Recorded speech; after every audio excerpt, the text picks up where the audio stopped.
Hello, Sim here. So before I dive into Gauntlet and give you my impressions on that, as well as what I think about the new DLC weapons, I want to say a quick thanks for all the support you guys gave me post me having to take my previous NetDuma video down and then putting it back up and all that jazz. So thanks a lot guys, really much appreciated. Okay, so let's jump into Gauntlet. So this is a map that's got three environments. It's got a snow bit, got an urban bit, and it's got a jungle bit. Now when I first played this map, I was like, oh, this is a bit weird. It's like where you transition from snow to jungle and then you transition from jungle into blimmin' urban. And it's like, whoa, but surprisingly, you really quickly adapt and it just becomes the norm. I mean, it would never happen in real life, but it's amazing how quickly you just go, nah, it's just a map. Now, the interesting thing is, the map is a 3-lane design. Treyarch do that. 3-lane design, 3 environments. Yes. So if you're at CDOM and you face to point towards ADOM, the left lane is urban, the center lane is snow, and the right lane is jungle. So the urban I consider long range type of engagement because this map is like a middle-sized map. It's not a really small one.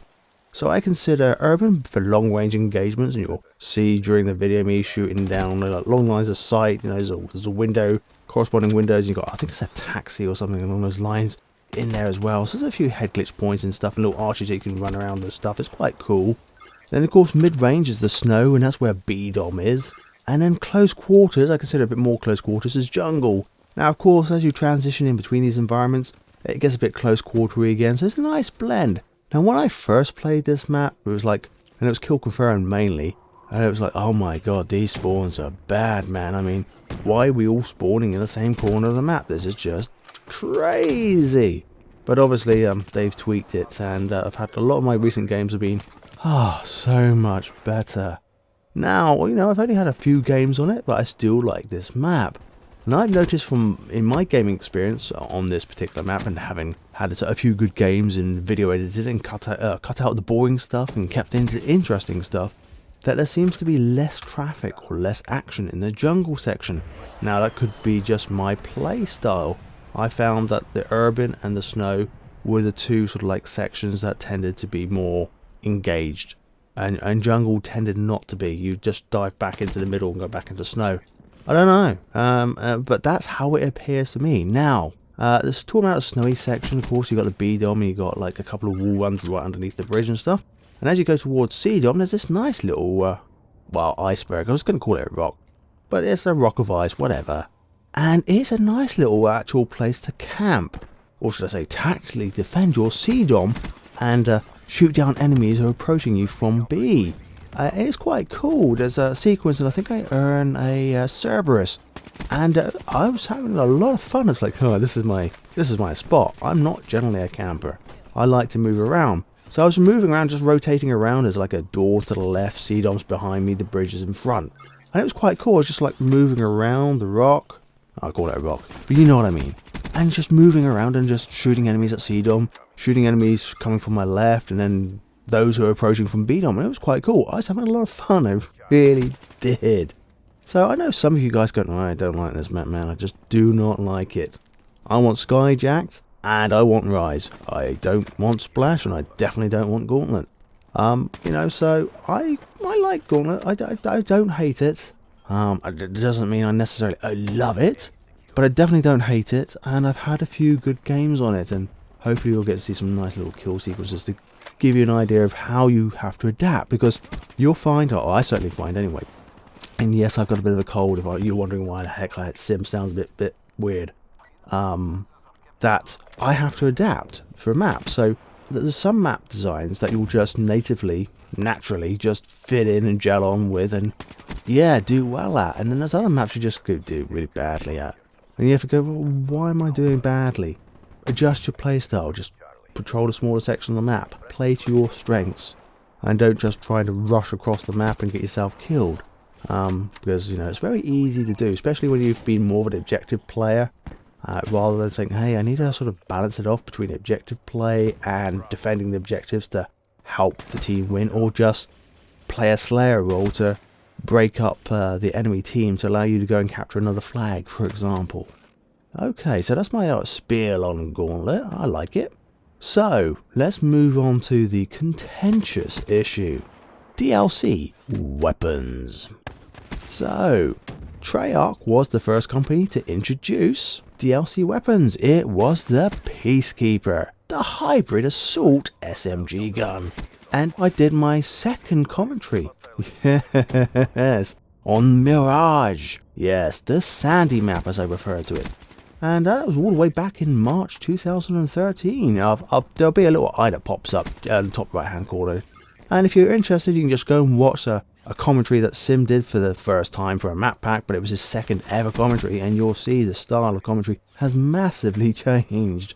I mean, me and the mic were not friends back then. No way, I was nervous as hell. So, let's keep back to the DLC weapons. So, we had the Peacekeeper, and I believe that was the only DLC weapon we had within the multiplayer world. Then, of course, Ghost came along, and they rewarded Season Pass holders. Do you remember the Ripper? Well, yeah, that was lovely. You got it early. You got it like 1 month before the map pack came out. So those who only bought the map pack would get the Ripper, the DLC weapon, when the map pack arrived. Those who had already stumped up and paid their money, Season Pass holders, got rewarded for their loyalty. And then Sledgehammer came along with Advanced Warfare and weapon variants, you know. Oh, great, thanks very much. And of course, wow, Activision, dollar signs, rolling in their little eyes going, oh, goody, goody, goody. Let's introduce, some more money, and you have to buy it supply drops. It's just not going to be random. Well, it's not just going to be, imaginary currency now. We're going to introduce real currency so you can gamble. And it's like, oh my god, paid for win, all that jazz. And it's like, oh no. And then when we heard about supply drops coming to Black Ops 3, like, uh-oh, no, please, no. And luckily it's just camos. So I was like, okay, it's cosmetics. There's no game-breaking stuff. It's not like somebody's going to have a superior weapon over you, But it looks like, unfortunately, Treyarch caved into Activision. And you've got gambling back in the game. And I'm really disappointed. Now, I don't know how much pressure Activision put on Treyarch, or whether they had contractual sort of, legal stuff going on behind the scenes. You'll never know, unless somebody blows the whistle, of course. But my main worry is the whole gambling aspect. A lot of kids play this game, and we all know it. Yes, it's an 18 and above game, so only adults should technically play it, right? But we all know there's 9-year-olds, 10-year-olds, and sometimes even younger kids than that who are playing this game. Screaming kiddies, as I would refer to them. And you hope that the parents lock the wallets on their little consoles, because otherwise, they're going to be, let's go and buy a load of supply drops. You've got big YouTubers, I mean the big YouTubers, the ones who've got millions of subscribers. Well, not quite millions, but you know what, several million. 1 million and above. And they can be quite influential to these young gamers. Especially when they got to do this $200 sort of like supply drop opening and act as super duper excited, guys. It's like, really? I mean, it's a real shame. To me, the DLC weapons should be available to those who have got the season pass or bought the map pack, and it should just be available. Reward your gamers, your loyal gamers. That's my personal opinion. So what the heck do we get? If you're lucky and you have that 1% chance of a supply drop opening of getting something. You got the MX Garand, so the Garand is always sort of like reappearing in games every so often, and you've just got to keep shooting bullets for it to reload, because there's no automatic reload, you just have to use up all your bullets. You've got a Marshall 16 shotgun pistol, and you've got a crossbow, an NX Shadow Claw. And of course you've got a crowbar to go and hit somebody over the head with, an Iron Jim, and a sword to go and just slice somebody's head off with. The Fury Song. So for a bit of interest, I'm going to also use a new feature in YouTube, and that's polling. I can poll you guys. Yes, there's no prizes for this one. And it's like, what are your thoughts? Getting that sort of like group community sort of feeling to see how everybody's voted, really. Once of course you vote, and of course you can change your mind. So which DLC weapon unlock method do you prefer? That's the question. Do you prefer it to reward Season Pass owners early, just like Ghost did prior to the map pack being launched? Or should the DLC weapons only be available when the map pack comes out? So even the Season Pass owners don't get it until the map pack comes out. Or do you love gambling and spending all your money on supply drops for that 1% chance of getting that DLC weapon? Or, ultimately, hey, I don't want DLC weapons, just ban them, you know? So that's the 4 options for you guys to vote and pick one. You know, personally, I think Season Pass owners should be rewarded for their loyalty. We've stumped up cash way ahead of time generally, because most of us will buy those serious COD players will buy the game with the Season Pass, and hey, we've given you that extra $40 or 40 quid up front, and you've got to deliver us 4 map packs, etc. So since we've given you that money that you can invest in the bank and earn loads of interest on, because you haven't technically sold anything yet to us because we haven't received the DLC content, you should reward them.